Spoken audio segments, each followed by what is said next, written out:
Hello and welcome to Facts Schmacks, the podcast that's good enough to get you a C minus.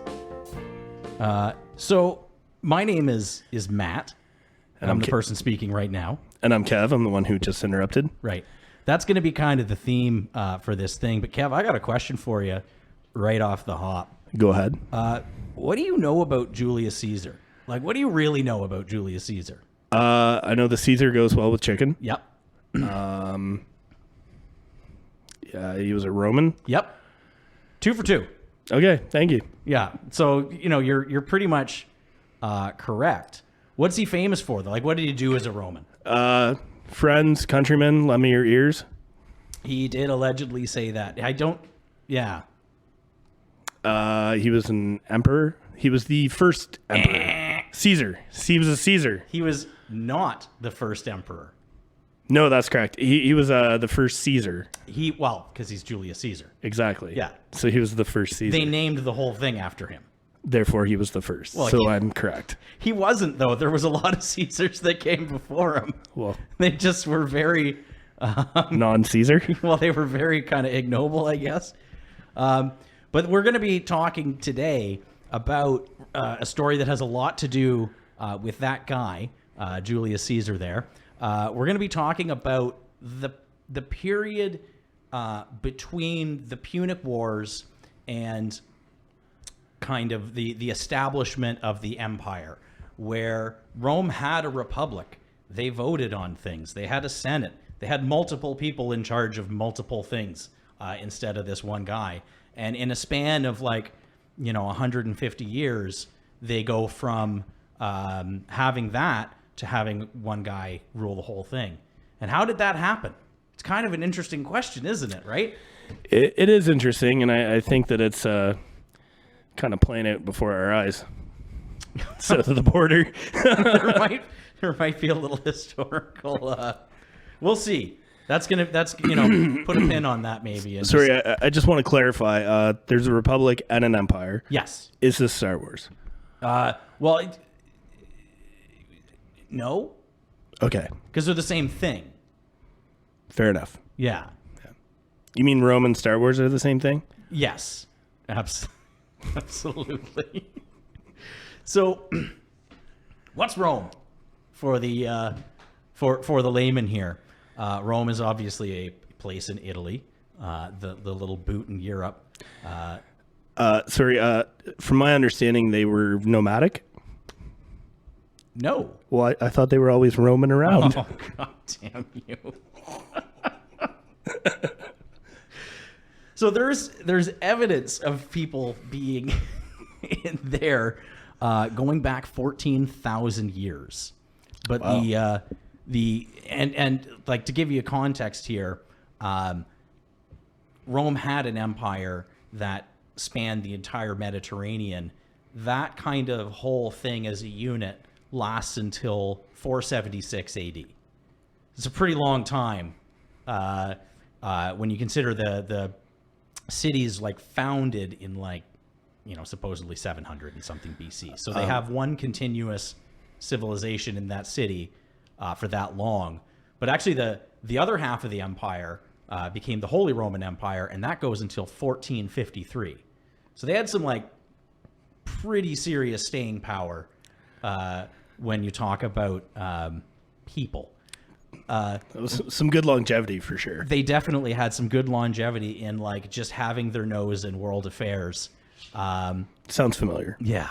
And there's probably a reason for that. We don't know a whole lot about Rome before about 390 BC.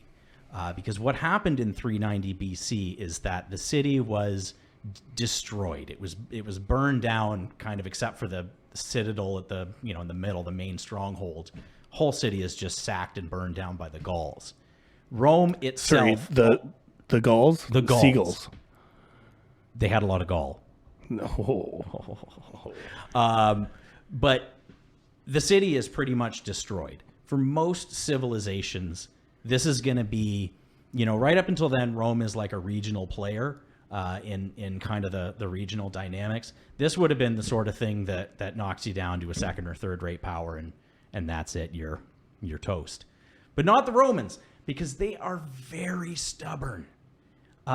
If you're making a character in like D&D, and you're making a Roman, you've got whatever the max of your system here is. You've got stubbornness set to about 100, and you've got ambition set to 100.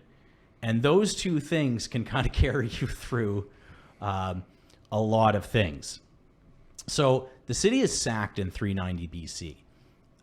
During that sacking, all of their historical records are lost. People in the later empire, when they tried to figure out where the hell they even came from, they had this like mythological beginning that involved these 7 kings who each instill a one of these big virtues that Romans supposedly have. Like the first king is Romulus, and he instills this martial virtue in them, makes them great soldiers. The second king, he makes them very religious, and so on and so forth, until the very last king. And what he did was be a giant fuck up.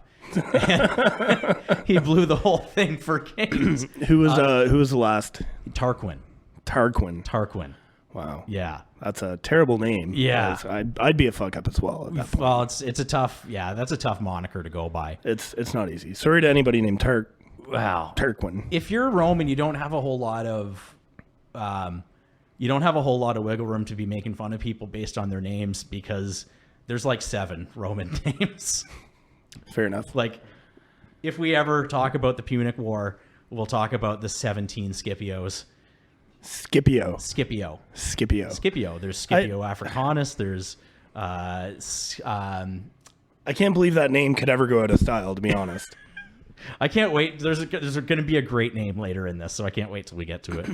I'm looking forward to it. Yeah. So he was a fuck up, and that they depose him, and supposedly he was so bad that they have this rule that one of the first guys who's consul, which is their like president, not an Xbox. No, consul. Consul. Yeah, I'm consul. Sorry. Yes. He is. He declares a law that lasts for basically, lasts for the whole republic. I don't think it makes it very far into the empire, but you can kill anybody who's trying to make themselves king. You're an average citizen. You see somebody, kinging it up, you can just go kill him, and you're off scot-free. That's a legal defense against murder in 390 Rome. I wonder how much that was abused. Not a whole lot that I heard of. Like it definitely, anytime someone roused enough rabble, you'd get, wow, this person's trying to make themselves a king. That might play a bit into the whole Julius Caesar side of things. So we'll definitely, like I said, it's an important detail to want to bring up there. But that founds the Republic. Like I said, they're sacked in 390 BC. Just for the record, I've been sacked once or twice myself. Well, so it's not pleasant. Yeah. What about raised? Have you been raised? I've never been raised. I've definitely been sacked, and it was very unpleasant. Didn't enjoy it. I digress. Continue. Yeah, thank you. So they're sacked in 390 BC there. 2 things come out of this. One is kind of, I think, is a funny observation, which is when they're rebuilding the city, they get sacked by a bunch of Gauls who are basically barbarians that came out of the north. The Gaul of it all. And they still have like other regional players around them who don't like them very much. So they're very vulnerable at this moment. And they just rebuild. I'm sorry. Is that a landline I hear? Oh, yeah, it is. You have a landline? I've never picked it up once. I don't know why it's plugged. Who has a landline in 2021? I don't know. What's your number even? I don't know. All right. I'm they sorry. Just threw it into a bundle. And so we did hook a phone up because we thought if we ever had a babysitter, back when you could go out, there used to be, you remember those have a phone days for that sort of thing. Fair enough. Okay. Yeah. So that's why. Do you even know where it's located? Yeah. Yeah, it's over there somewhere. You don't sound terribly confident about that. I know exactly where it is. All right, I'm sorry. Let's get back to the story. So they're rebuilding Rome, and it's literally just grab the closest thing you have to you and put it down wherever you can, and just make a house. So people always say Rome wasn't built in a day, which is technically true, but like it was kind of rebuilt overnight once. That's okay. Yeah, that's interesting. That's interesting. Yeah. So the other thing that comes out of that is it leaves them with this kind of tenacious D. What's that? Sorry, tenacious D. Tenacious sort of drive to cling to existence. Over and over again in Roman history, they just get their asses handed to them by, like, Hannibal, kicks their ass 5 or 6 times. It's really embarrassing, but every time they just pick themselves up, they dust themselves off, they raise a new legion, and off we go. They just never gave in. If you want to think about wars between great powers, there's a guy named Dan Carlin likes to use this analogy a lot. Yeah, I know Dan Carlin, hardcore history. Right. As like two boxers throwing punches.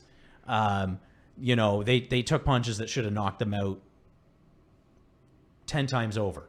And they would just, nope, we will not give up. We will not give in. And they just kept going at it. And that stubbornness really kind of carried them through like 1,500 years of constant conflict. That's a pretty good trait to have as a civilization. I mean, oh yeah, yeah. No, it set them up really well.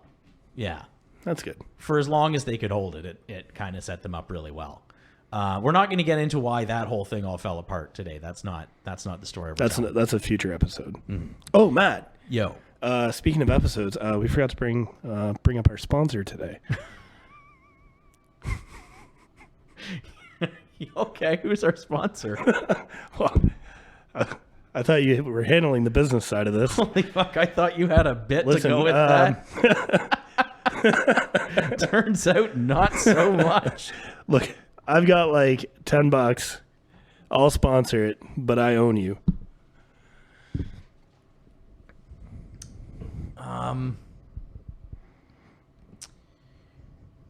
I gotta think I'm worth more than $10. Yeah, for sure. Absolutely you are. To me, you're priceless. I only have $10 and we need a sponsor.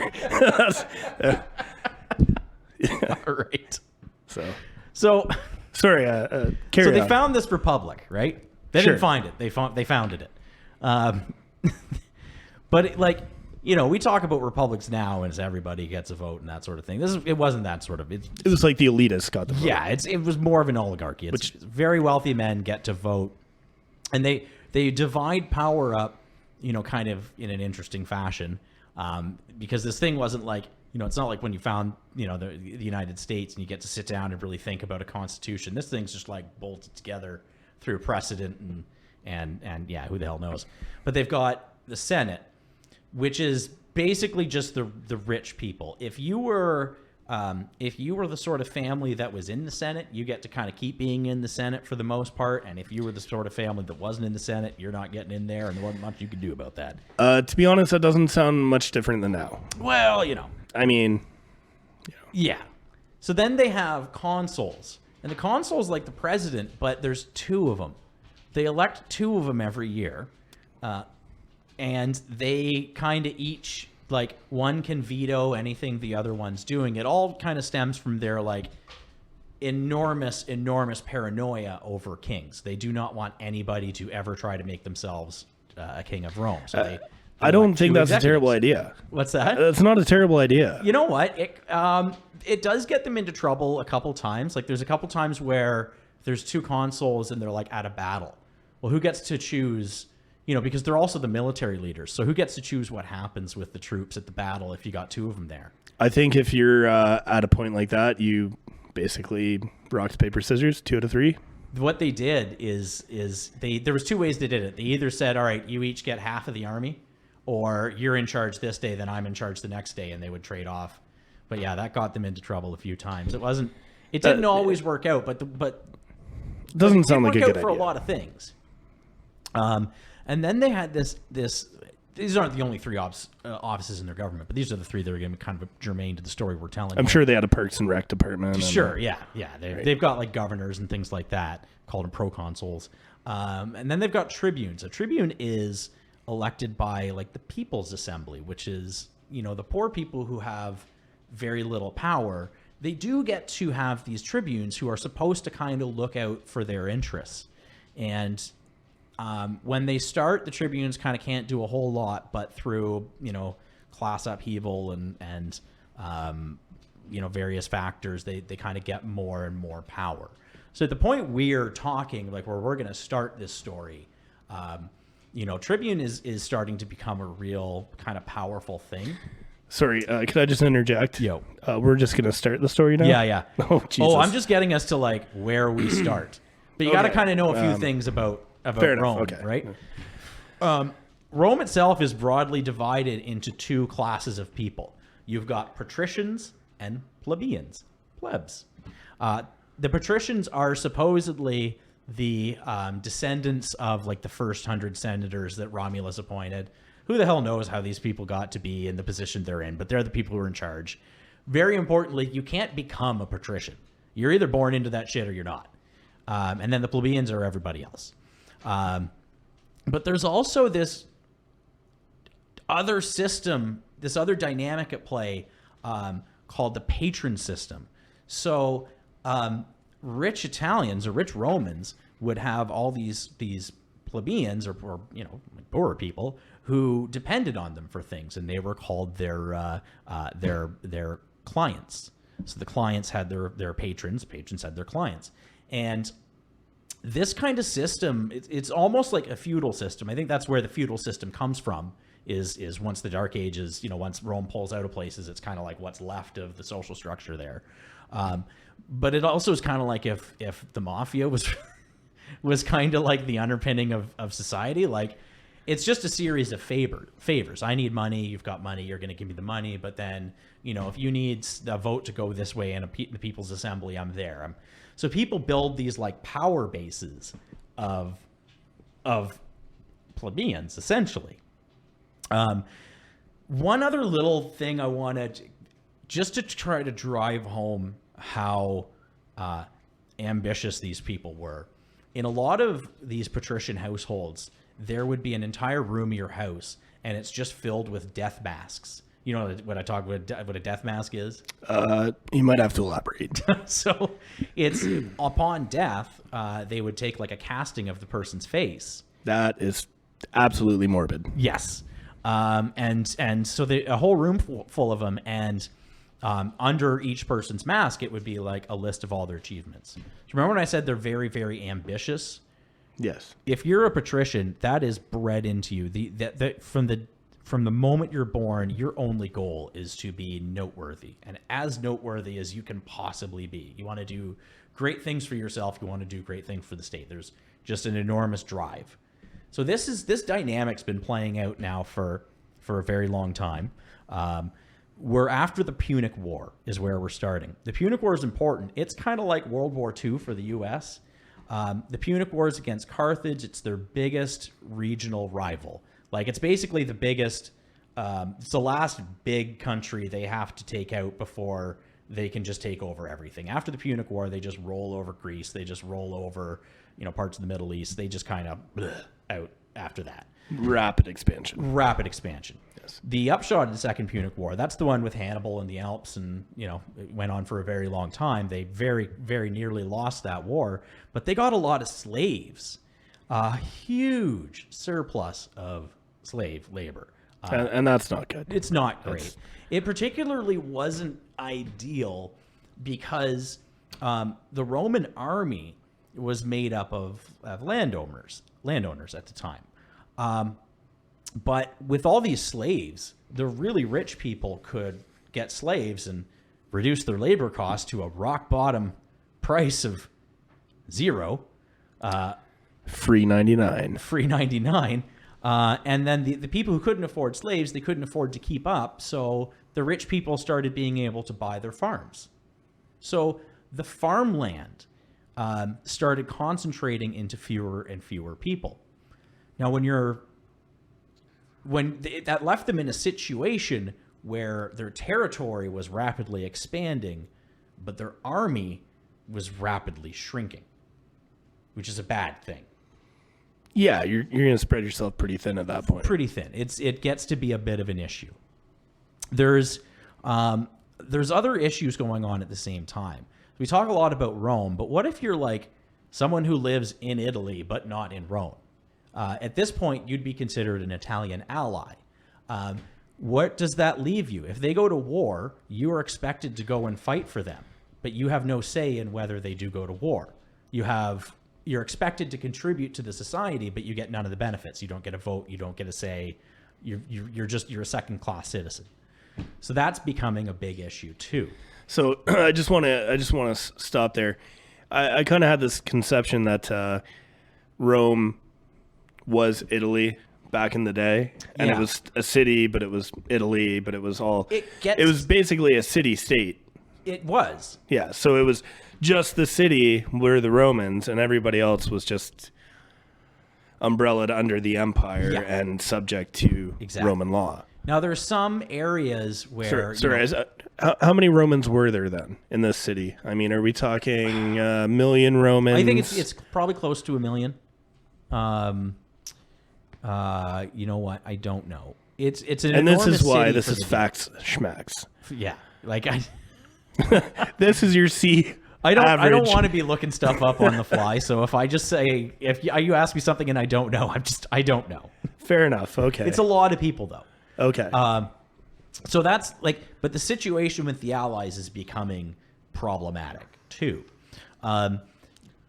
There's also this dynamic starting to play out because these really wealthy Romans are getting things like proconsulships in like Spain, which they control now.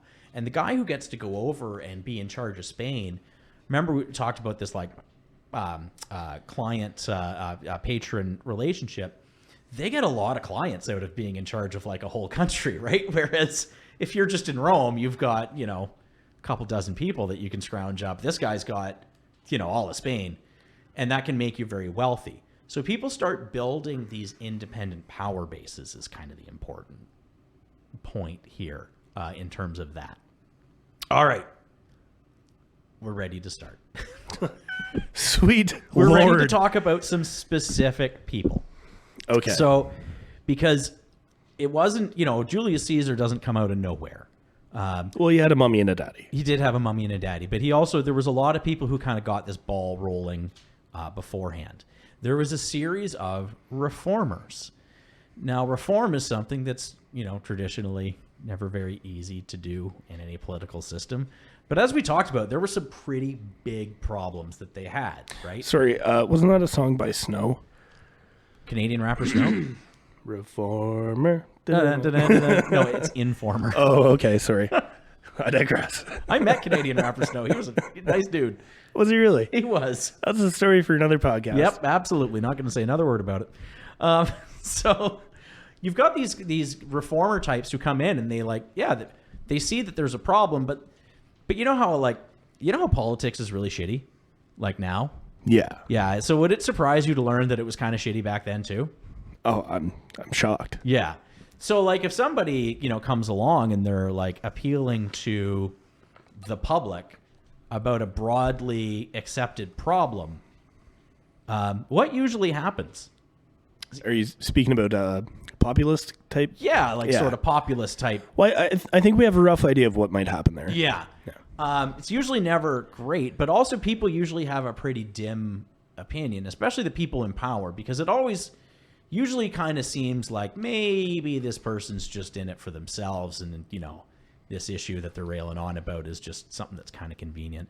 That's kind of the reception that this boy, my dude Tiberius Gracchus got. That's a fantastic name. Oh, isn't it? Yeah, it's a good one. He's born in 163 or 162. Nobody's really sure. He gets killed in 133. This is 163 BCE. He gets killed. So we're going backwards. Yeah, right. So he gets killed in 133. He wasn't a time traveler. Yeah, makes him about 30 years old when he dies. Like Jesus. Yeah. I see. Facts. No, we're still about 163 years away from that. Oh, sorry. Yeah. 100 and I guess 93 if you're talking about Wow. Good podcast humor there. Thank God this is not. Thank God this isn't on YouTube. So he says, he sees this dynamic playing out, and he's like, all right, we need to fix this. So he's one of these senator types. Was he a senator? I actually can't remember now. He was. He gets himself elected tribune. That's this role that goes, to the people there. He tries to solve this land crisis. He's like, you know what, we need to get more farmers. We need to give land to people so they can farm, because it's not just an issue of like we don't have soldiers. The people who used to be on farms are now in the city and they're begging, or they're struggling there. So it's an issue that's like right in your face if you're Roman. They've got a big poverty issue to go along with all their other issues.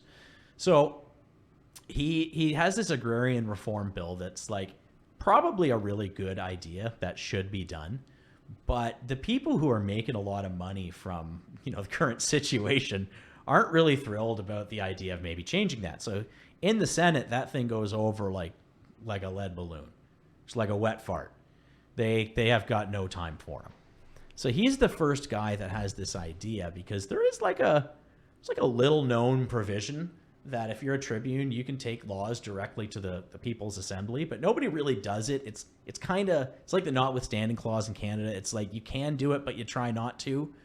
But he says, fuck it, and he does it. He takes his agrarian reform bill to the People's Assembly. They pass it. Nothing the Senate can do. So they get pretty, cheesed about that. They don't love him, but there's not really a whole lot that he can do about that. But one thing that does happen is while he's passing this bill, other tribunes can go in and they can veto. There's like 10 tribunes running around at any given time. One can come in and just say, I forbid this from happening. I veto it, and he can stop it. Well, the Senate people, they had one of their, the tribune who's kind of like in their pocket. They had him come out and try to veto this thing while he's passing it. Well, this Tiberius Gracchus cat, he's not gonna let that happen. So he kind of has this guy like forcefully thrown out, which is a big no-no. That's kind of that's a big escalation in the way that things generally get done. Right. It's sort of like throwing rocks at the prime minister or something like that. It's just, you don't do that. It's highly frowned upon. It's sacrosanct. So sorry, back up. Sacrosanct. I've never heard that. It just means you don't do it. Okay, fair enough.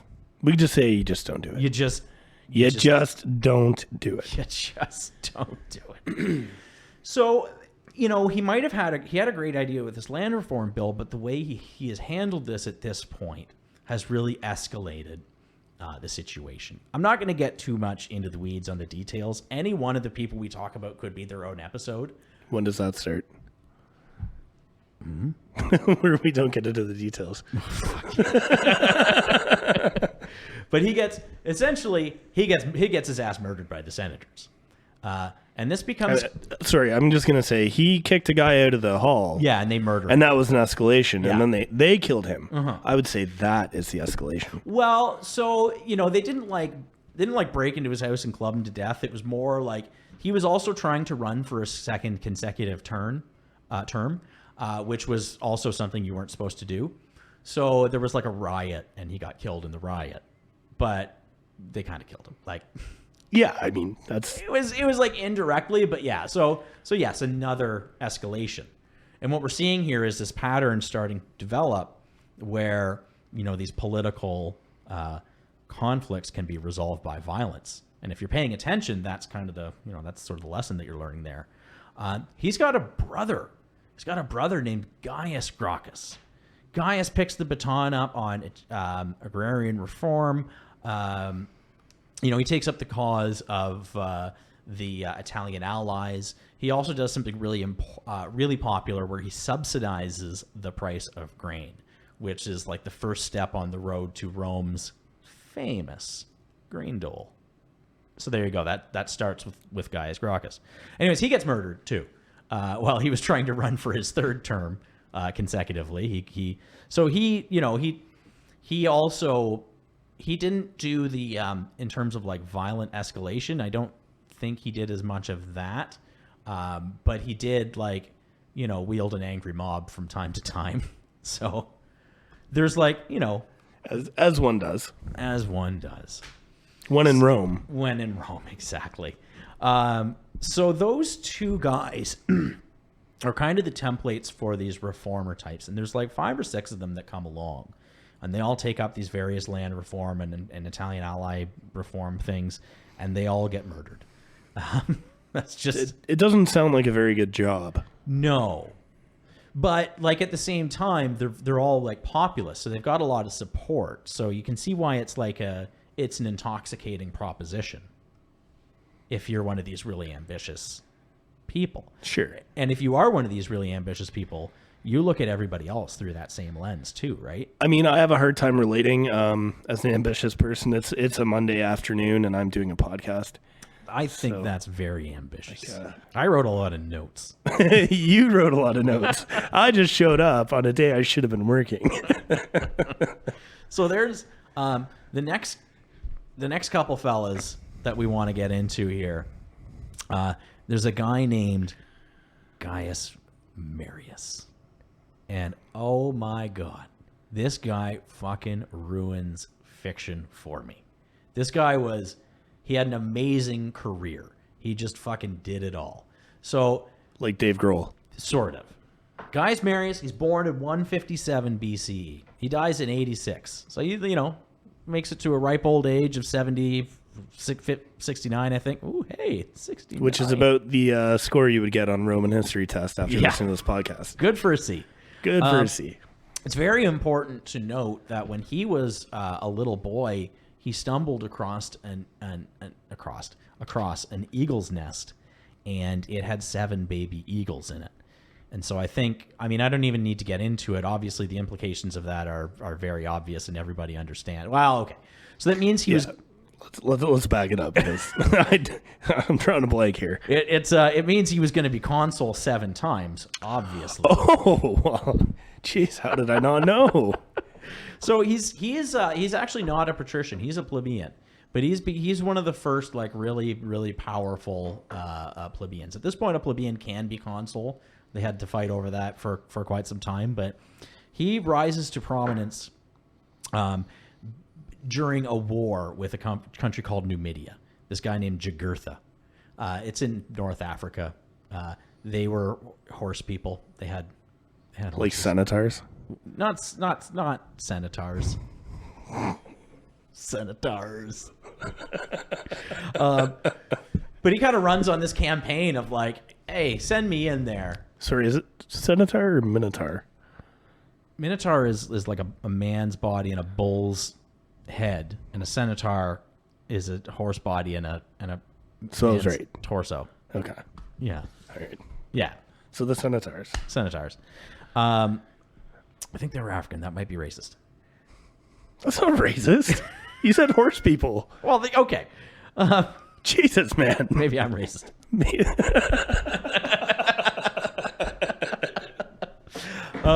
So he...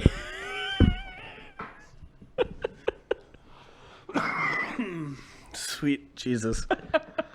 This is going off the rails. Kind of. Okay. So he runs on this campaign of like, send me in there. I'm gonna mop this thing up in a day.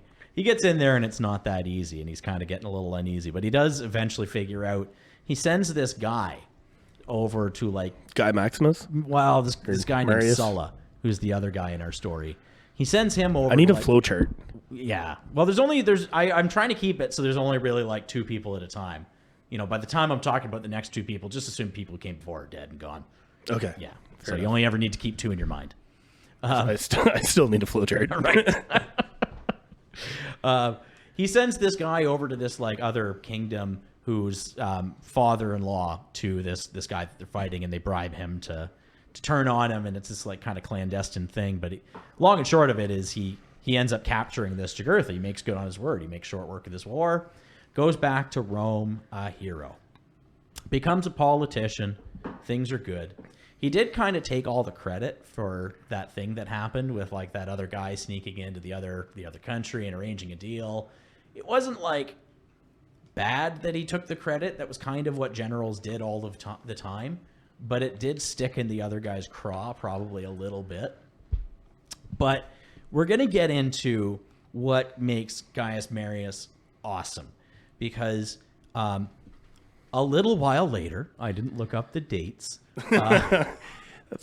Rome gets... We're slipping into D territory here. Well, Rome gets invaded by two Gallic or Celtic or Germanic tribes. There's kind of debate about where they were from, but they were the Cimbri and the Teutons. The Teutons, I think, are probably from France because it's like a French name. But they roll into Rome with this giant army. They just invade out of fucking nowhere. This is, if you remember way back to the beginning, this is basically the same thing that happens in 390 BC. And Romans are when they were sacked and raised. Romans are terrified of these people. I cannot stress enough. Like, they thought they were giants. They were indefeatable. They're terrified of these people. They lose a couple armies to these people. They start panicking. They turn to our boy Gaius Marius. Now, couple dynamics at play here, right? Hard to raise an army when there's no landowners to raise an army from. Gaius has a great idea. How about we just start paying people to be in the army? He starts in Rome the first professional army, which was a good thing. That's a great idea. For what they needed. Because, he can just pay people who used to be landowners to now be soldiers. They get, they get money for it. The deal is kind of, once you're done, you get a plot of land. That's supposed to be the deal. That becomes problematic over and over and over again, but that's kind of supposed to be the deal. Not least of which, it's not great to have, take a guy who's been in the army for 20 years and then plop him on a farm. Like, what kind of farmer do you think he is?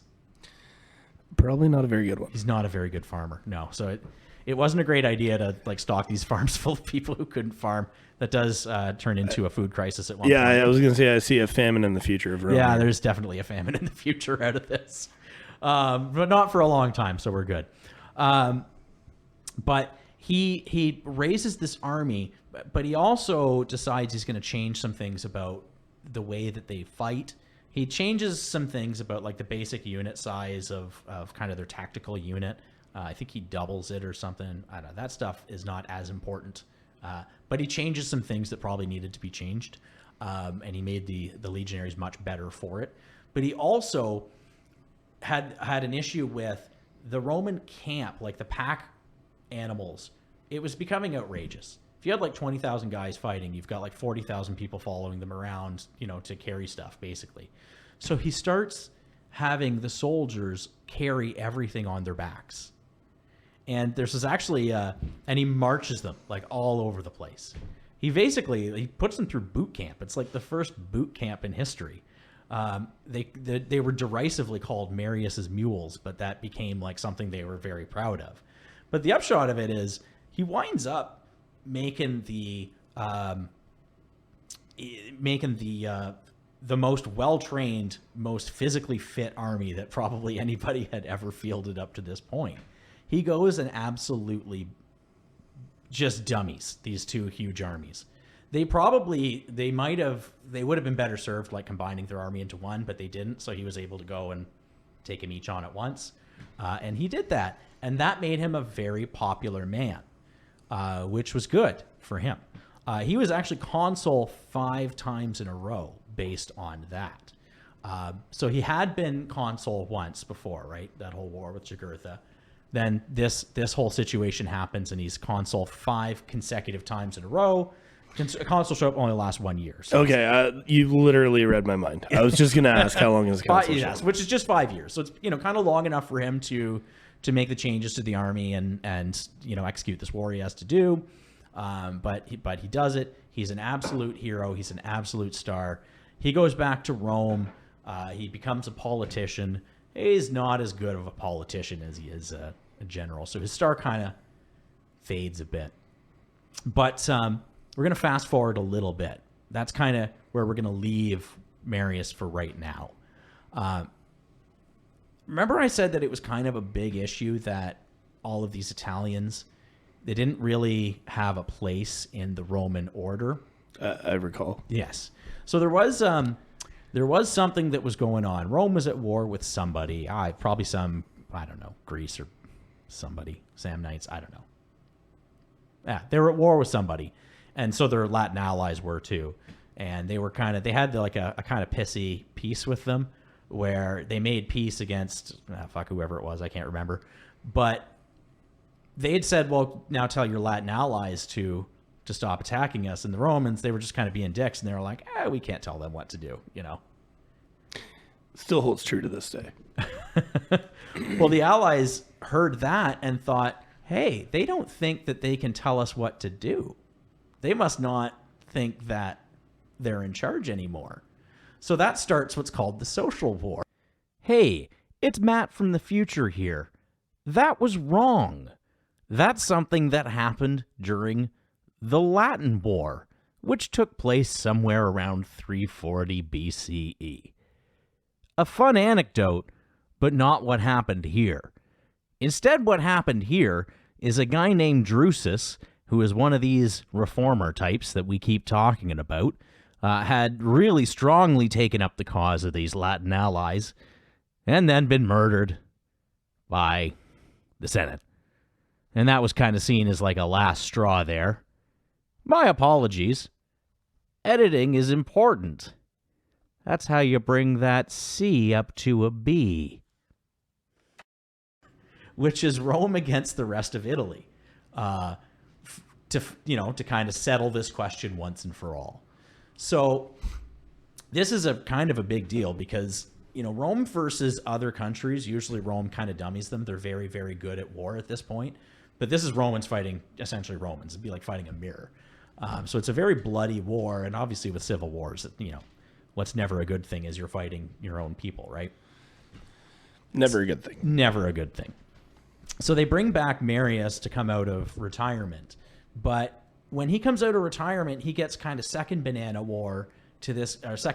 status to this guy Sulla, who, Marius is retired. Sulla's now the big dog in Roman generals. He's the big banana. He is the big banana.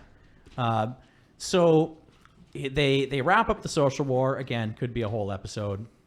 Wrap up the social war. And then while the social war is going on, like I said, your enemies are, kind of watching, right? There's this guy Mithridates in Macedon. He's a descendant of Alexander. He's the current king of Macedon. Macedonia. That's right. That's the word I was looking for. Mithridates.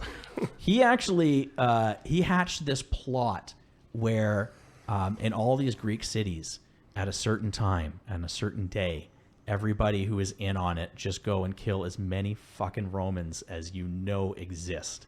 That's very heinous. It was really heinous. And the numbers that I've heard is like 70,000 Romans dead. So obviously, if you're in Rome, you can't stand for that, right? No. So what is that? What is that in Roman numerals? VII and then something else. I don't know. D. That's a big D. Yeah. We promise C's, we're delivering D's.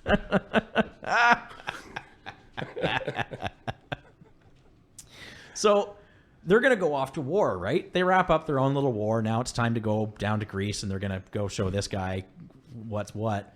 They're going to send Sulla because he's the guy, right?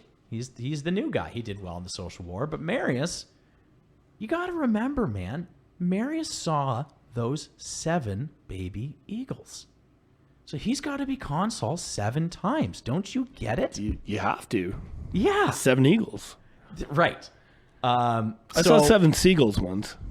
So what he does, he decides he's going to go to the popular assembly because he's very popular, right? He's the guy who saved us from, the barbarians. He is very popular. Is the assembly for him? What's that? Is the assembly for him? Because he's popular? Him? The popular assembly? It's going. We can edit that out. They're not all going to be winners. He has himself appointed as the head of the army that the other guy is actually currently leading. So it's kind of a dick move. It's very dubious. Very dubious. And this is one of those situations where the Senate had said one thing, but then the popular assembly went and said another thing, kind of furthering the divide. You know, the popular assembly is seen as, you know, for the people. So Marius is like the people's champion, and Sulla is very quickly becoming like the elite's champion. So Sulla hears about this. They send a messenger out, and they're like, hey, you're no longer in charge of this army. This other guy's going to come in. He's going to take over for you. And he decides that, no, actually, you're not going to do that because I have an army. So he marches his army back to Rome. I mean, you have an army. And a very important, you know, Gaius Marius is the guy. He's the Gaius. He's the Gaius who made it so that your soldiers are like, they're like your clients. You're paying them. They're loyal to you personally.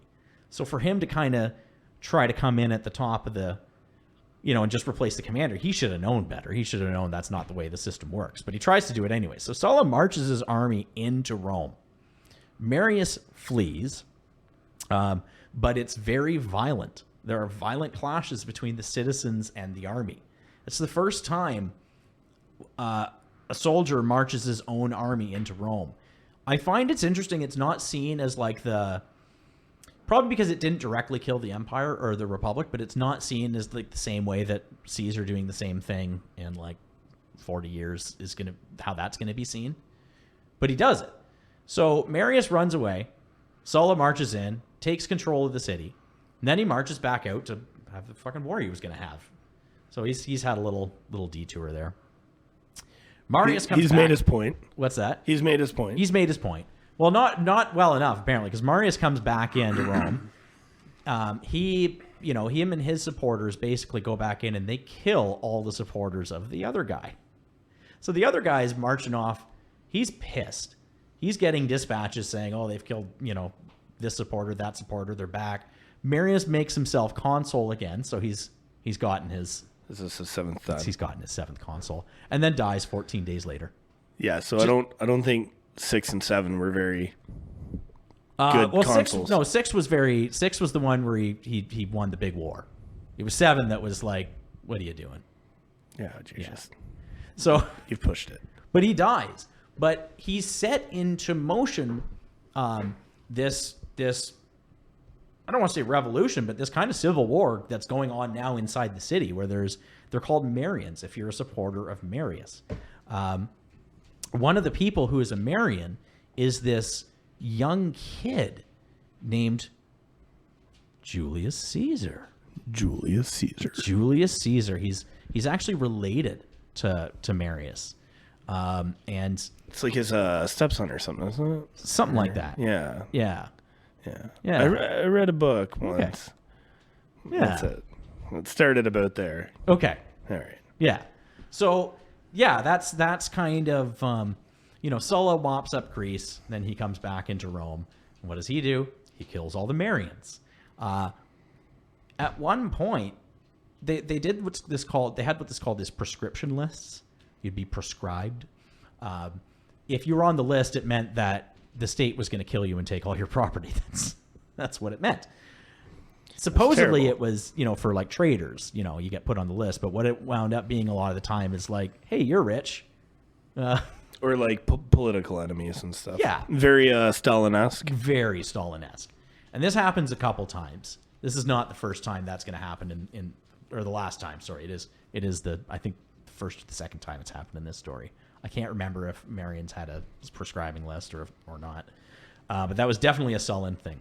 Julius Caesar winds up on the list of the prescribed. And he flees. His family is... This isn't going to make much sense based on where the story's going, but his family's well-connected enough and well-respected enough that they're able to talk Sulla out of killing him. So he's able to kind of come out of exile. Sulla does say, though, in that boy, I see many a Marius, which turned out to be very prescient. So what Sulla does is he has himself declared dictator for life, which he does eventually give up, and he makes all these structural changes. He's trying to prevent what he did from ever happening again, the way he took control, but he's not, the cat's out of the bag at this point, right? Like, you know at this point that if you march an army on Rome, there's not a whole lot that people can do about that.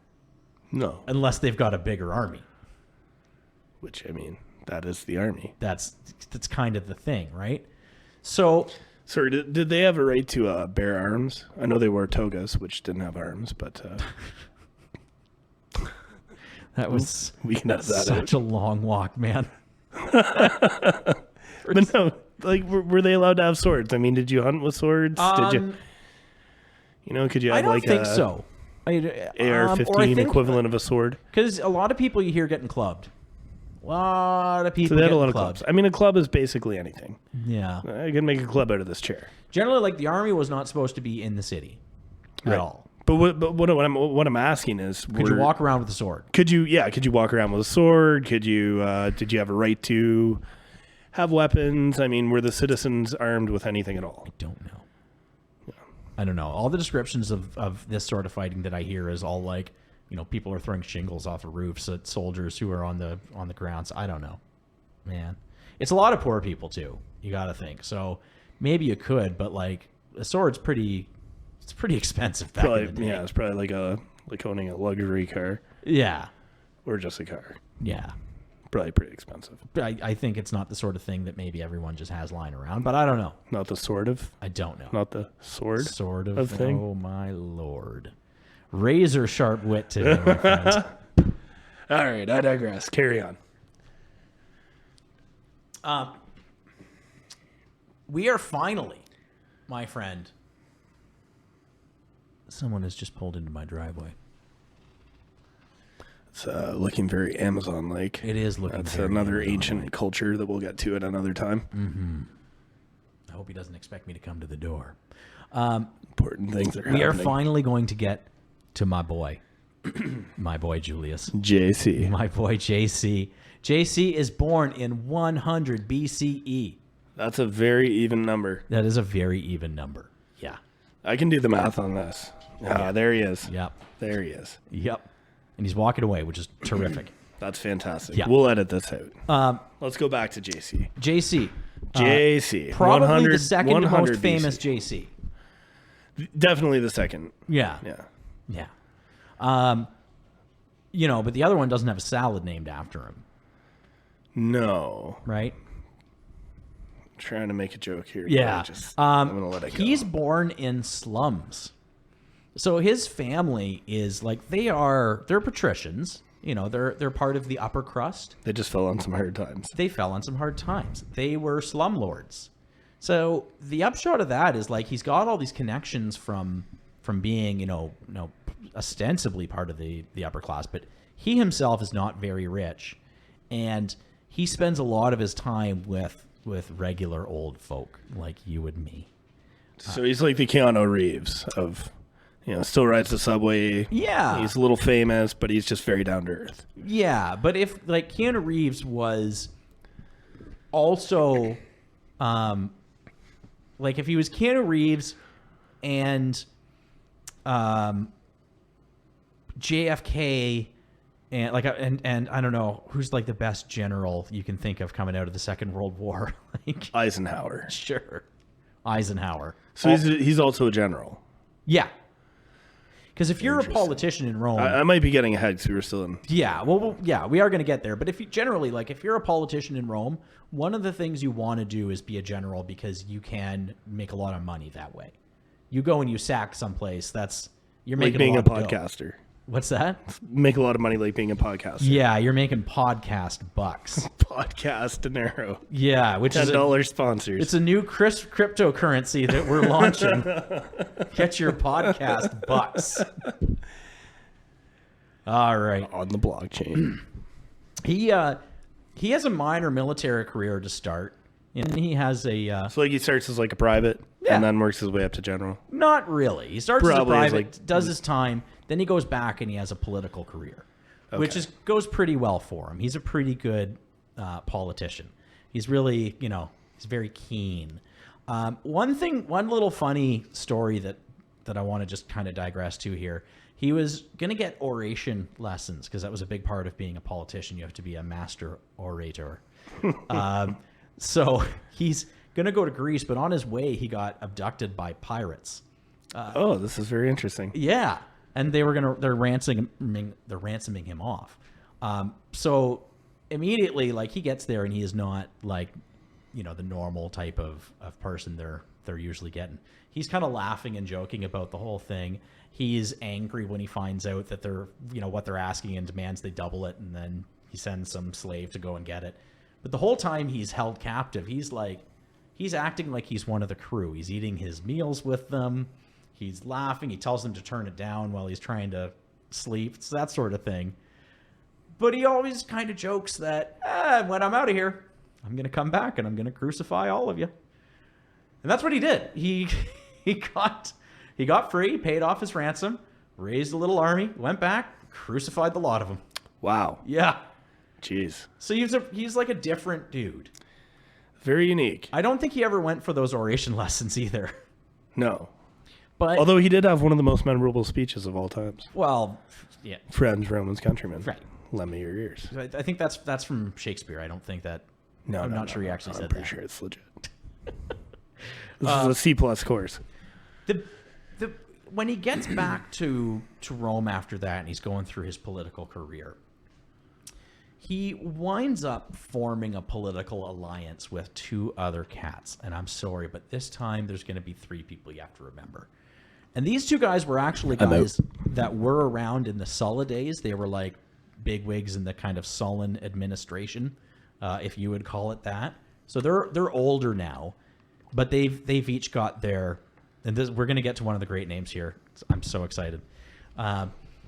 So the two other guys in this story, the first guy is Lycinius Crassus. He is the richest man in town. He's fucking Potter is what he is from It's a Wonderful Life. I initially went to Mr. Burns. Yeah, like you're on the right track. Okay. One of the ways that he got so rich is he had a private fire brigade. So if your house was on fire, he'd show up with his private fire brigade and basically say, well, we'll put the fire out if you sell the house to me for a rock bottom price. Well, then what's the point of saving it? Well, I guess you get some money. You get some money. Your house is going to get destroyed either way, right? You're losing the house either way. Fair enough. So if they didn't sell, he'd just let it burn. And if they did, he'd have his slaves put it out. I guess. It's a real dick move, eh? It's an absolute dick move. It's terrible. Absolute dick move. Imagine they did that now. He's not a good man. And he's very rich. I don't think there are any very rich men who are good men, but he fits that mold for sure. The other guy is named Pompey the Great. Pompey the Great. Pompey the Great. Did he have a last name? Was his last name actually the Great? No, it's Pompeius Magnus, which that's how you. I mean, Magnus. That's not bad. And it was sort of a derisive nickname that was given to him originally. So he wasn't so great. No, he was, but he was young. The whole idea in like Roman politics is you're supposed to get seasoned, so you're supposed to do these things like in a specific order.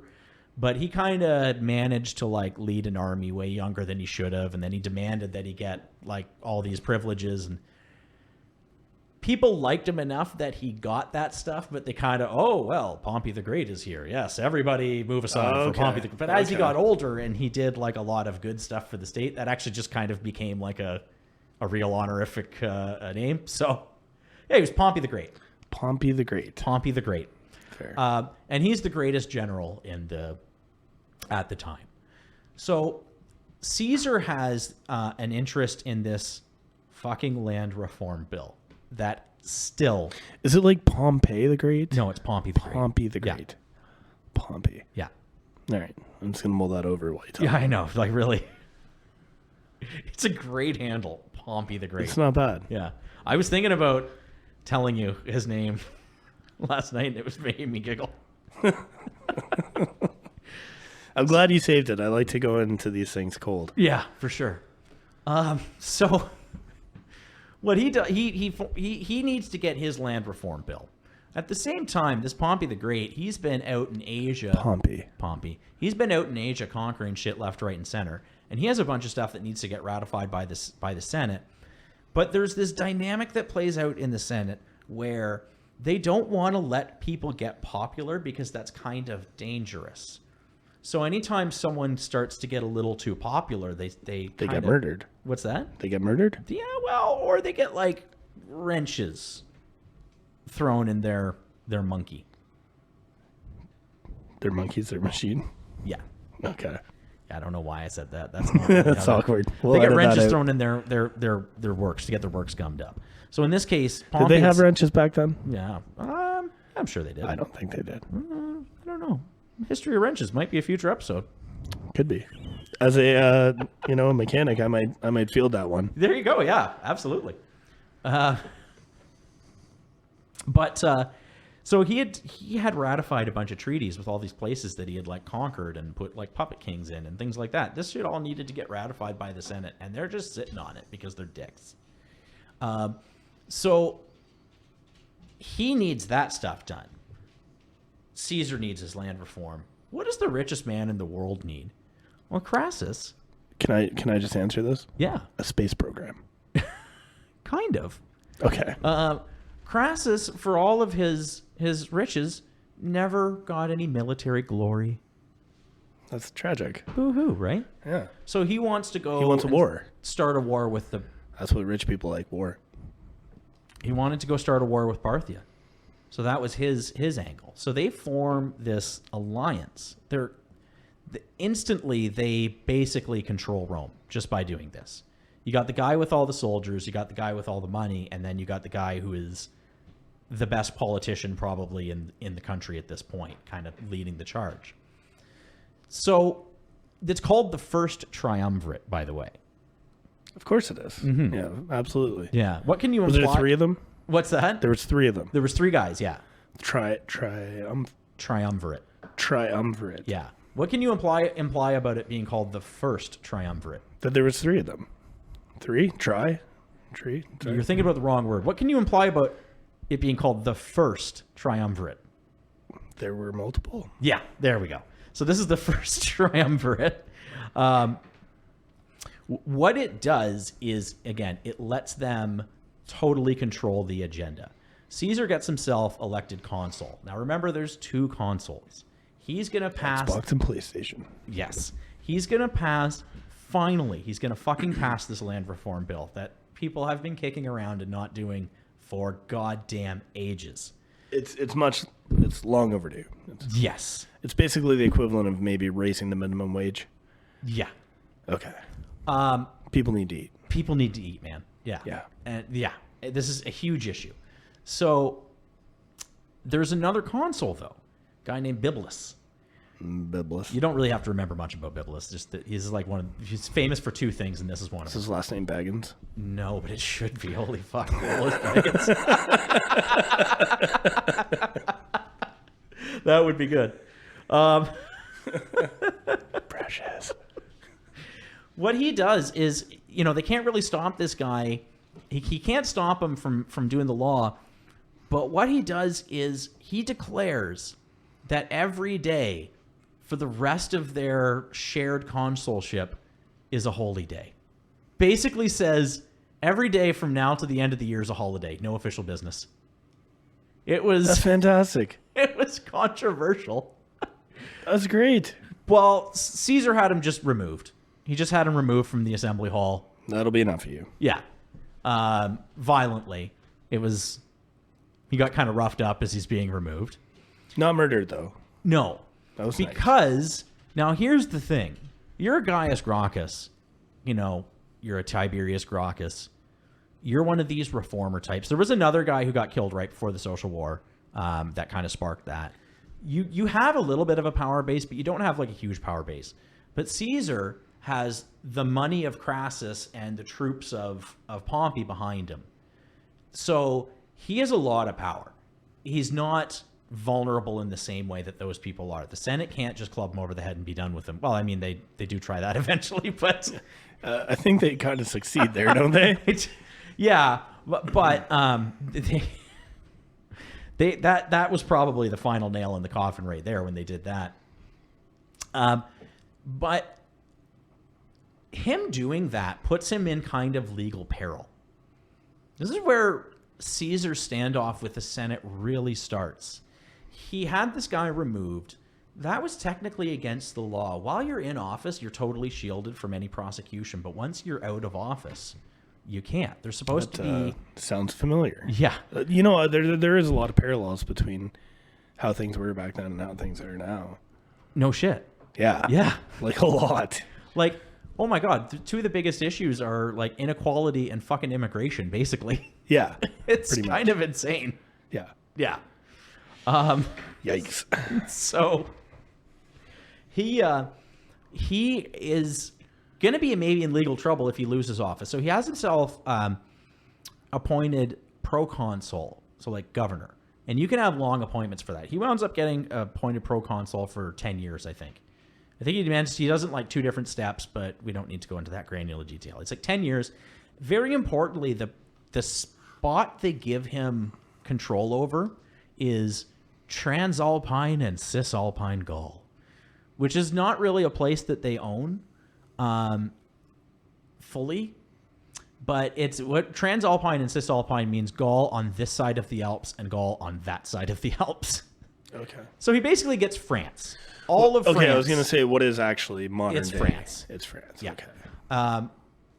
And thus starts the Gallic Wars. It's probably one of the most famous military campaigns in all of history. I've never heard of it. It's Caesar conquering. I came, I saw, I conquered. That line comes from the Gallic Wars. I say that when I go to the buffet. One of the Remember reasons buffets? it's so famous is because Caesar had a very good public relations staff. He wanted to make sure that people knew about it. He wrote long diaries about it that are still required reading in Latin classes today. He conquered all of Gaul. He went to Britain. He was there for a little bit. He didn't do much in Britain because he didn't have many troops, but he started the Romanizing of Britain. He had all the success, and he's writing home about all the wonderful success he's having, and he's becoming more and more popular. And here's where things sort of... Sorry, do you think, like, social media, he wrote back about his failures? I don't think so. Well, no, obviously not. It's like he only posted the good things. Right. Yeah. But there was a lot of people there. To kind of back it up. Yeah. To tag him in the He very stories. clearly won some wars. Okay. Yeah. Right. This is where, like, Caesar, goes from being, not only is this guy the greatest politician of the time, probably, but now he's probably the greatest general, too. So this is becoming a problem for the Senate because they don't like that sort of thing. That becomes a challenge to their power base. So they start... Well, there's 2 other things that happen at the same time. Remember that old Lycinius Crassus fella? Mm-hmm. The rich guy? He gets his war. He gets to go off to Parthia, which is Persia. He marches an army into the desert and just gets humiliated. Just loses in comic fashion. Good on him. Yeah. Bad for the soldiers, but, Oh, that's yeah, what he you get costs when a you bunch of become lives going out, too. He's just a real donkey. When you're a rich asshole. Yeah. Trying to create a war. So he goes out like a rich asshole. Absolutely. Good. Does he die there? Like, does he? Yeah. He does. Okay. Yeah. Supposedly they filled his like mouth and eyes with liquid gold. Wow. Yeah. Yeah. That's like a scene from Game of Thrones. Yeah. It was like a sort of seen as like an ironic punishment, Okay. Yeah. Man so rich, he needs to come and take what we've got in the desert, that sort of thing. Oh, wow. So he dies. And Pompey had actually been married to Julius Caesar's daughter, named Julia, of course. Julius Caesar. Yeah, Julius Caesar's daughter. That kept them close. Julia dies. So all of a sudden, he's lost his money man. And his connection to Pompey, who's the only other general that could... Pompey the Great, sorry. Pompey. I did not put the appropriate amount of stank on that name. The only other general that can really challenge him is now, kind of not on his side. He tries to get him back. He tries to offer him another daughter to marry and stuff Jesus. like that. But it doesn't work. Pompey gets swayed to the She wasn't as side pretty. of things. His other daughter, just not as pretty.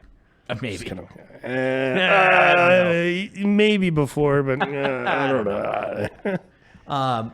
Good from far. So, essentially, you start to develop this standoff.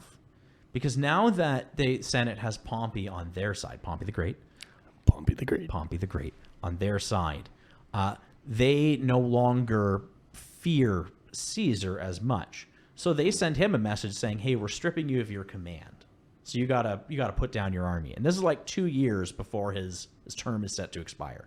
Caesar's plan is, if he makes it through the next 2 years, he can go back to Rome, run for consul. If he wins consul, he can change enough stuff that he'll be safe. That's his plan. But the Senate says, nope, we're not going to let you do that. You got to put your army down. He says, no, I won't put my army down unless Pompey the Great, relinquishes his army too. They say he'll relinquish his army when you relinquish yours. Back and forth, back and forth. Looks like nothing is going to get done. Caesar is a very bold man. He marches on Rome. He marches on Rome with 1 legion, which is not enough people to do the job. Not even close. It's kind of like it's a pitiful army to march on one of the most heavily fortified cities in the world with. But there's, the fog of war, right? So the people in Rome, Pompey and the senators, they don't know he's only got one army. They think you'd have to be crazy to march with just one army. So they think he must have linked up with some other ones. So they run away. They don't even bother locking the fucking doors. They ran away. Caesar marches into Rome. He kind of marches in like he's a restorer. Because you got to imagine, like, this dynamic has like straight up broken down to poor versus wealthy. It's just a class war at this point. Caesar is drawing on his power base of the poor. The Senate has all the the resources of the wealthy. He marches into Rome. This triggers a civil war. Rome's now in a full-fledged civil war. It's Pompey and the senators versus Pompey the Great versus Julius Caesar. Without getting too much into it, because again, it's a very famous war. There's some more famous quotes that come out of this, like the die is cast. When someone's crossed the Rubicon, they're said to have done something there's no turning back from. Caesar crosses the Rubicon to march on Rome. Very famous period in history. We don't really need to get into it. He wins. That's the upshot of it. Mm-hmm. That's good. Yeah. I'm going to get another beer. Okay. Yeah. So we're going to take a small break. Let's take a brief break and hear from our sponsor. Do you want to take like a 5-minute? A 5-minute break for our sponsor.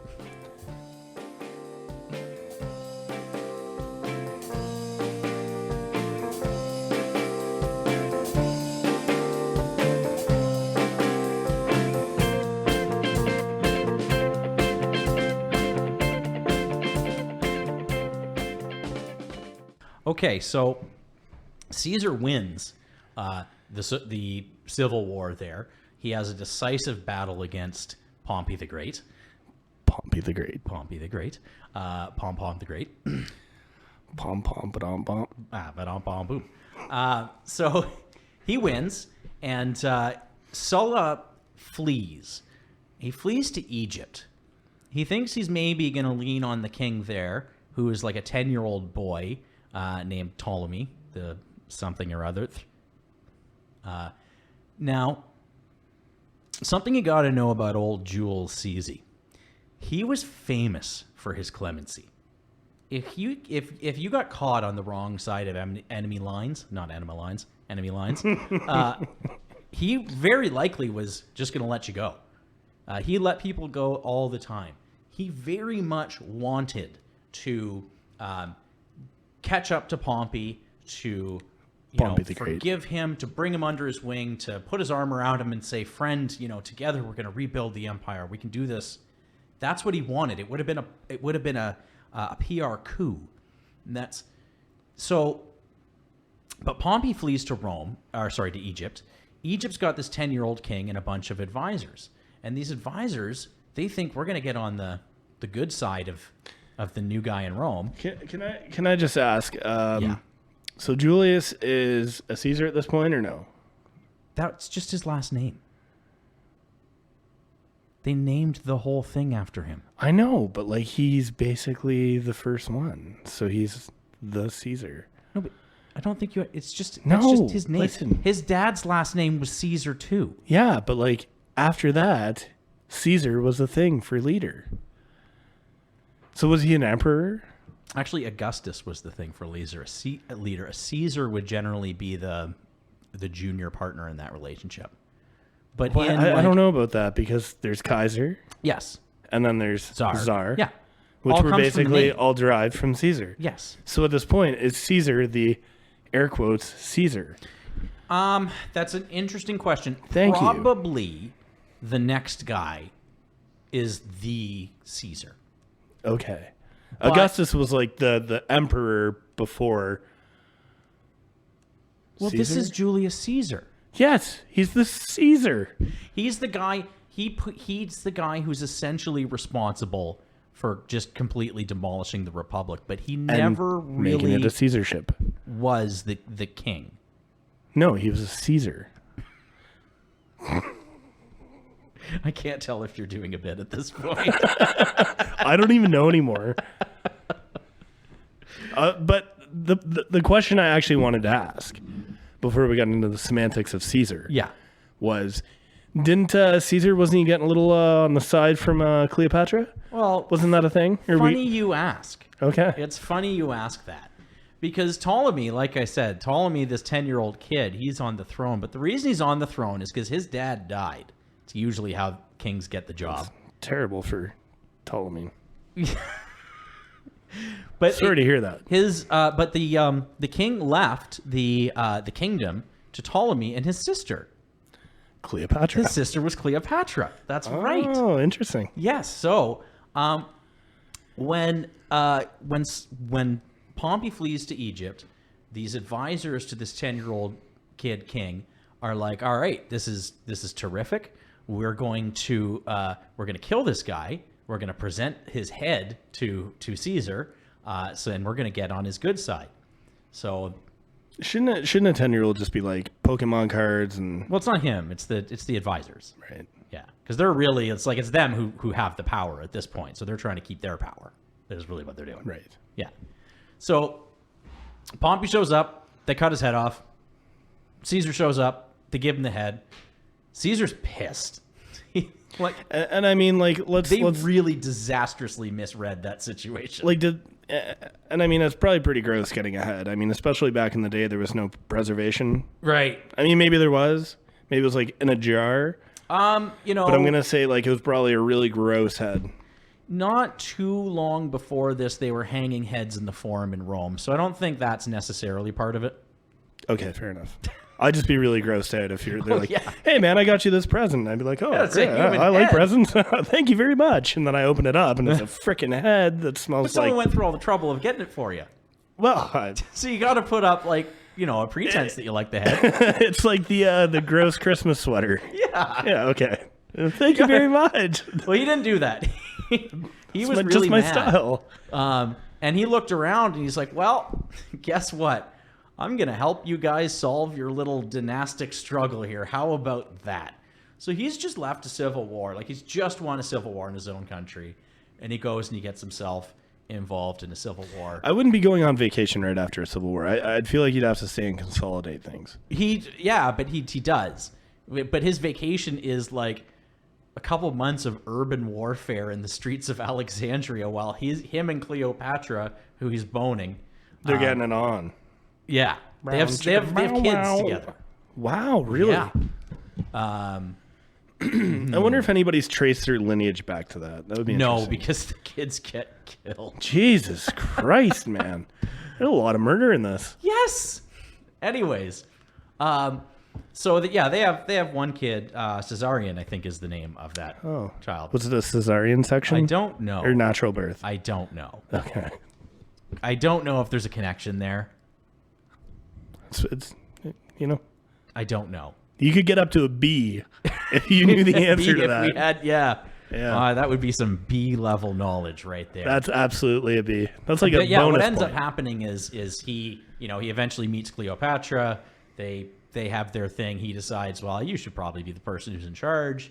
The old advisors, the 10-year-old, are able to stir up the people of Alexandria, saying basically Rome's coming in. They're gonna conquer us.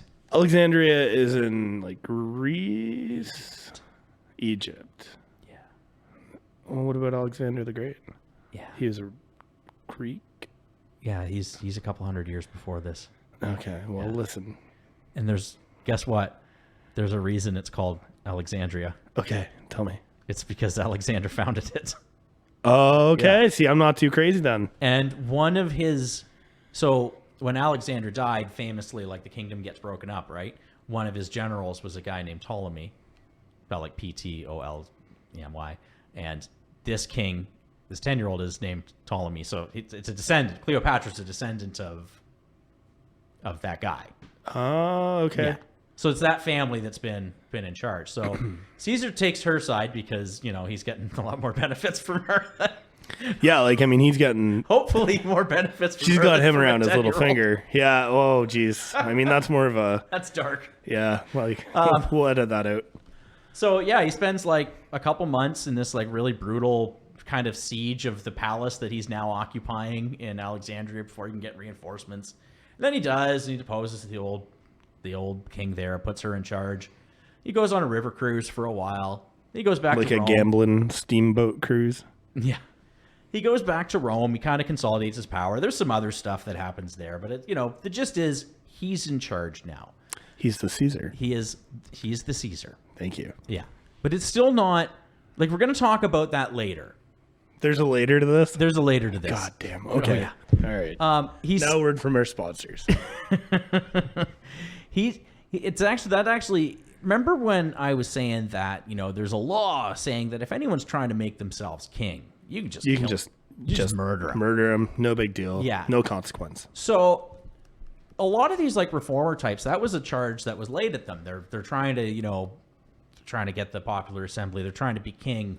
That's kind of how a lot of that was justified. There's other people who did like rebellions and stuff, and they get murdered for that. Caesar has to kind of couch what he's doing inside the system. So there's like a lot of instances of, him specifically saying, I'm not going to be king. It's just I just want to note that's like an interesting dynamic that's happening. But the people in the Senate are obviously pretty convinced that that's what he is. I mean, that's pretty much what he's already done. So what I understood about Rome was that there was never a king. There was a king in the very, very beginning. Yeah. Then there were emperors. Yeah. No. Then there was a republic. Then there were emperors. Then there were emperors. Then there was a Caesar. No. Yes. All the emperors were called Caesars. It became an honorific title after this guy. Thank you. Well, really after the next. Well, complicated question. Okay. So, I think we all know what happens to Julius Caesar. Please just refresh my memory. I know it doesn't end well. No, it like does not most end of the well. stories you've told me about ancient Rome. So eventually, he's planning on going off to have a war in Parthia. Like everyone, all of the Romans are forever trying to invade Parthia, and it never ends well. I don't know why they keep trying. That's Persia. Persia. He's saying he's gonna try to do that, and he's getting ready to go do that. And the folks in the Senate that like still have any sort of Republican kind of leaning at this point, because a lot of them have been killed in these proscriptions. There's not really like the Senate's not the strong legislative body it maybe once was at this point. It's a lot of people who are there because they've been put there because they're loyal to one person or other. But there's still like old school Republicans there. And they're starting to get very worried that if Caesar goes off to Parthia, like, oh my God, what if he pulls it off? He's the greatest general in the world as far as they know. He's been, everything he does, he gets hugely lucky. If he pulls it off and he comes back, he's unstoppable. So we need to kill him. Yeah. Yeah. The day or two before he's supposed to leave, or maybe a week or something, they call an emergency meeting of the Senate. They sneak some daggers in. Was this in March? It was in March. It was on the Ides of March, which is March 5th? 15th. 15th. Yeah. I knew there was a 5. Yeah, so he's stabbed. He did not say et tu, Brute. He apparently, the first guy grabbed him. Et tu, Brutus is what that is. Yeah, yeah. Because Brutus was like his homie or like... Yeah, he was the son of a lady that Julius had been banging. But he kind of considered him like a son. And then Brutus became the next Caesar, emperor, king? No. He did eventually, though, didn't he? No. All right, no. I'm getting ahead of myself. No, he's one of the guys who kills him. Okay. So, like, if you're going to do this sort of thing, you got to really think of the implications of, like, if you're going to depose of a ruler violently, you got to think about certain things. Like, this guy's concentrated a lot of executive power into himself. He was dictator for life at that point. He openly ran the state, which was maybe a dangerous thing to be doing. So if you take him out, you probably should have someone else to go in, right? Right. Because you've created a power vacuum. They didn't really do that. They killed him, and they kind of thought that was just such a self-evident good that people were just going to rally behind them and everything's just going to go back to normal. Most importantly, they left the guy who was consul at the time alive. He was a guy named Mark Antony, who had been one of Julius Caesar's staunchest allies. They go way back. Mark Antony is like a horrible human being, but he's an amazing soldier. He is a great general. Him and, Julius Caesar, he was his right-hand man. They did everything together. He was a terrible leader. Every time he got left in charge of Rome, Julius Caesar had to come back and rip him out of, being in charge. They left this guy alive. They didn't even try to kill him. Because he was kind of useless. Well, they thought. So they thought. So he flees the city when this happens, thinking surely he's next. Like, I'm out. I'm done. Takes him about 3 days to realize that nobody's even trying to kill him. See, that would be a bit of a blow to my ego.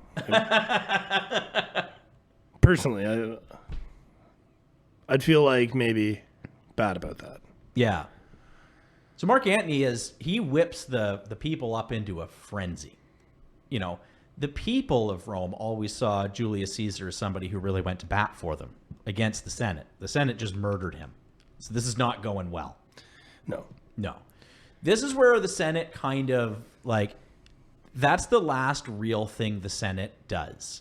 Everything else that's about to happen happens independently of them. It's just between dudes. The Senate was a lot more involved in the stuff that we talked about before, even if I didn't really mention them. But because we're just basically grazing over a lot of stuff. Yeah, this is the 1,000-foot view of what happened here. Fair enough. They open up Caesar's will there, and it turned out he had left 3/4 of his money, which he had become fabulously wealthy by controlling the entire state.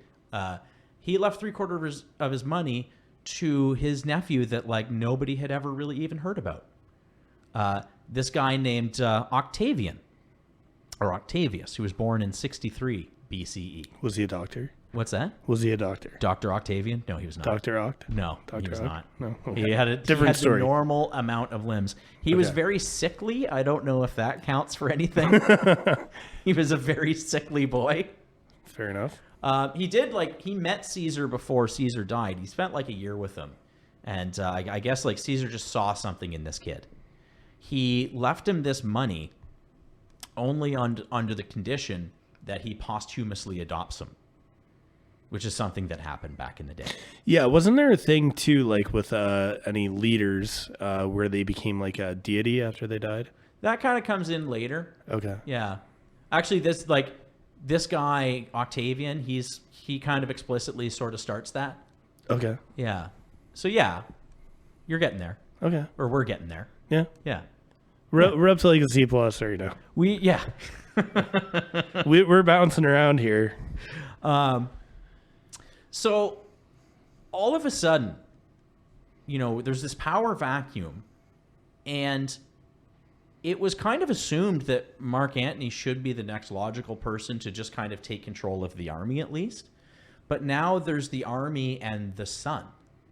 And that becomes like a legitimate question for a lot of legionaries. Who do you actually follow?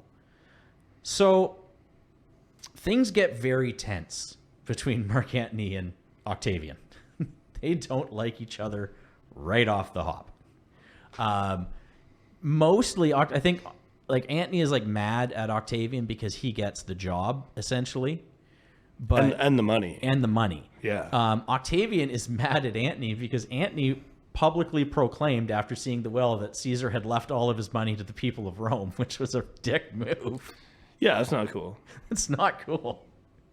And, you know, once there'd been like one person in charge, it's hard to go back to two. But what did end up happening is essentially half the legionaries split for Octavian and half split for Antony. Here is where we get the Second Triumvirate, my friend. That's right. Number 2. Mm-hmm. With Antony and a guy named Lepidus, who, like, in a few years just shoots his shot, does something really stupid to try and take over, is, like, easily just kind of swept off the board by Octavius. And then he just retires. He's just like, okay. You got me. You got me. I tried. So he just went off and lived. Just He see if probably you're did the paying best. attention.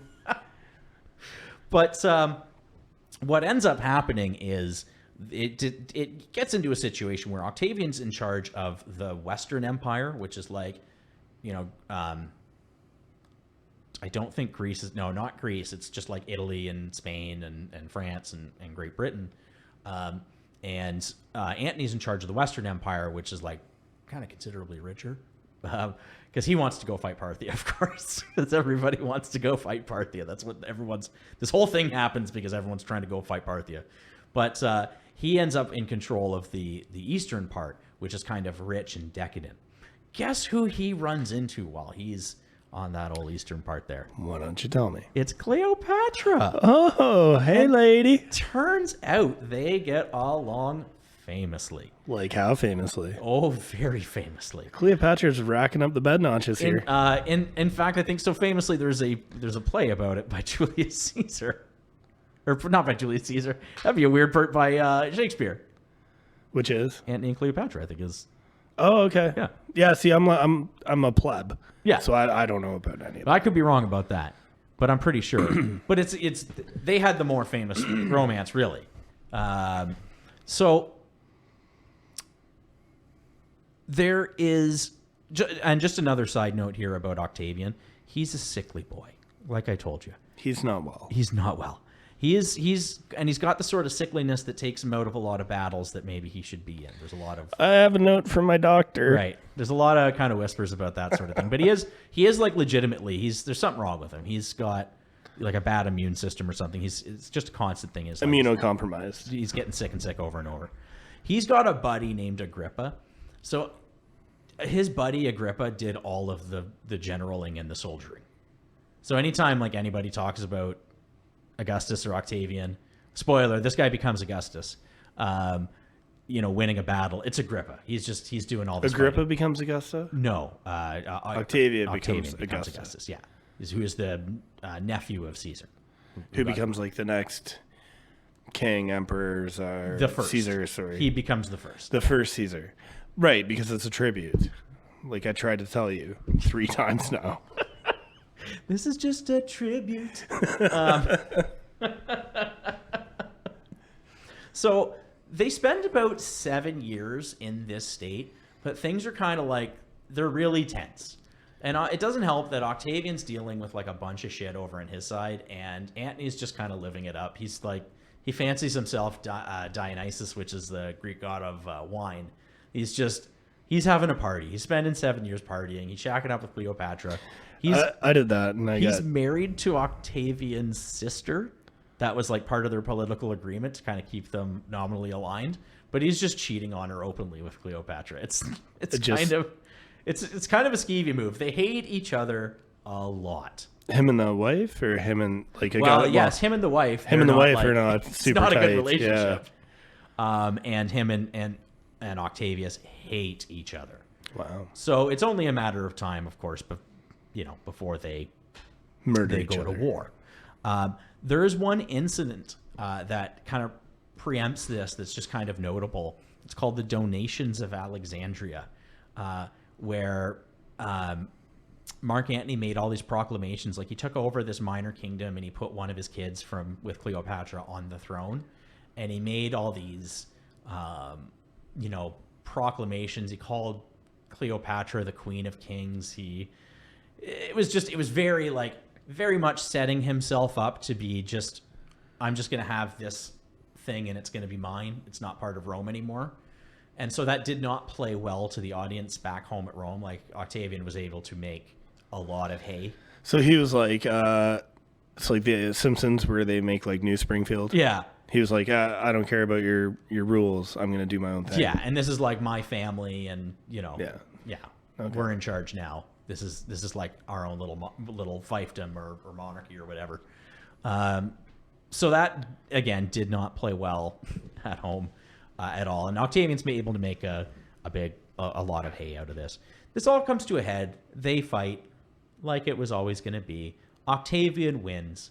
He becomes, after that, Octavius, and then he becomes Augustus.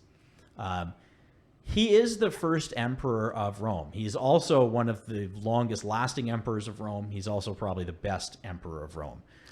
Because it kind of went downhill after that. Quick, there was like a Caligula. Yeah, a so couple it goes years later. It goes Nero. Augustus, Tiberius. Tiberius isn't bad. He's a top 10. He's emperor. okay. He's not bad. Yeah. Then he's Nero, like lukewarm, who gets a bad rap because he played the fiddle a lot. That was a rep. That was the thing. That was the rumor. Okay. I don't think that actually happened. That was just they thought it was kind of like the... I'm picturing like an Ian McIsaac type. Ashley McIsaac. Yeah, Ashley McIsaac. That's what I meant. What what I'm saying. Even, he's obviously in charge, and he will remain in charge. He sets the Constitution up so that he is the guy. He totally abolishes... He doesn't abolish anything. That's the point I want to get to here. There's a point to this. There is a point to this. Wow. I knew there would be. I wasn't sure where we were going. Fuck, or when we would get there. And God damn it, I didn't. Here we go. But so this happens in like 30 BC, right? This founding of what you would consider the empire. Now the republic is gone. The empire struck back.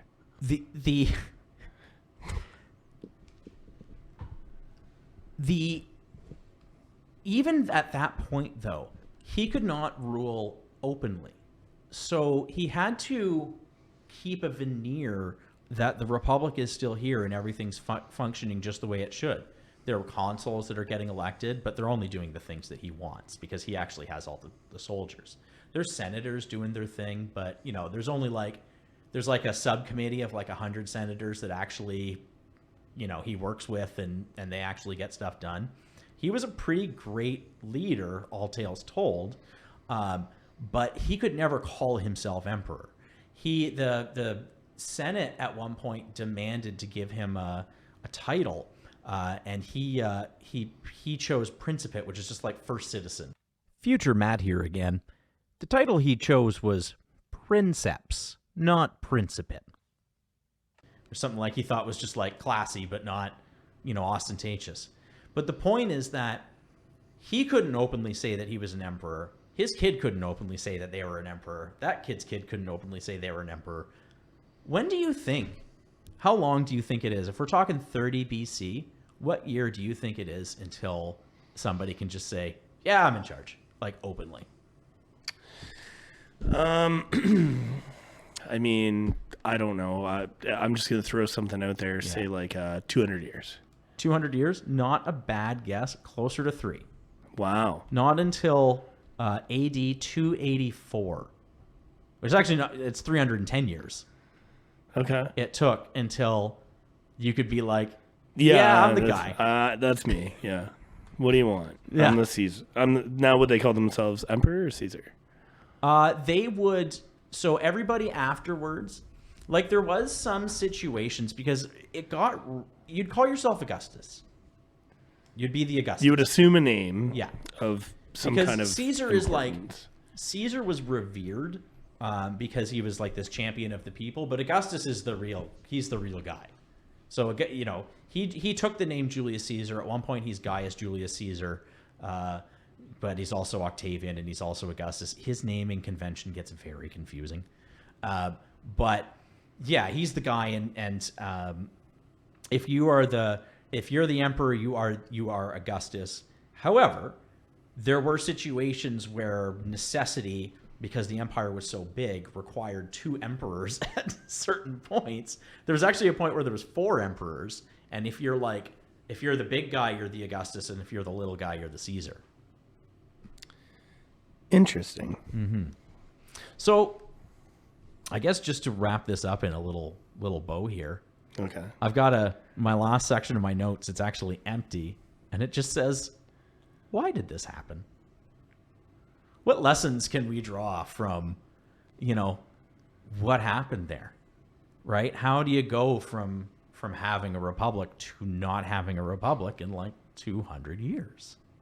Well, you fucked it up. You really fucked it up, man. Yeah.